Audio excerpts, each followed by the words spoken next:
শেখ মুজিবুর রহমান বাংলাদেশ সেনাবাহিনীকে কখনোই বিশ্বাস করতেন না, তাই 15 আগস্টের মতো দিন এসেছিল বলে মন্তব্য করেছেন অবসরপ্রাপ্ত কর্নেল অলি আহমেদ বীর বিক্রম। আজ রাজধানীর গুলশানে মুক্তিযুদ্ধের প্রথম বিদ্রোহকারী 8ম ইস্ট বেঙ্গল রেজিমেন্টের সাবেক কর্মকর্তা এবং সৈনিকদের পুনর্মিলনী অনুষ্ঠান third meet and greet of ex pioneers 2024-এ দেওয়া প্রধান অতিথির বক্তব্যে একথা বলেন তিনি। 8ম ইস্ট বেঙ্গল রেজিমেন্ট বিদ্রোহ না করলে বাংলাদেশ স্বাধীন হতো না বলে মন্তব্য করেন অলি আহমেদ। শেখ মুজিবুর রহমান বাংলাদেশের স্বাধীনতা চাননি, উনি চেয়েছিলেন পাকিস্তানের প্রধানমন্ত্রী হতে বলেও মন্তব্য করেন তিনি।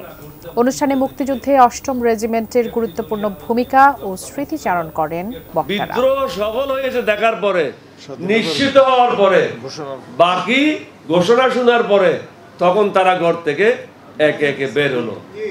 সুতরাং এখানে জিয়াউর রহমানের অবদান, 8ম বেঙ্গল রেজিমেন্টের অবদান, আমারটা আমি নাইবে বললাম, এগুলি খাটো করে দেখার কিছু নাই।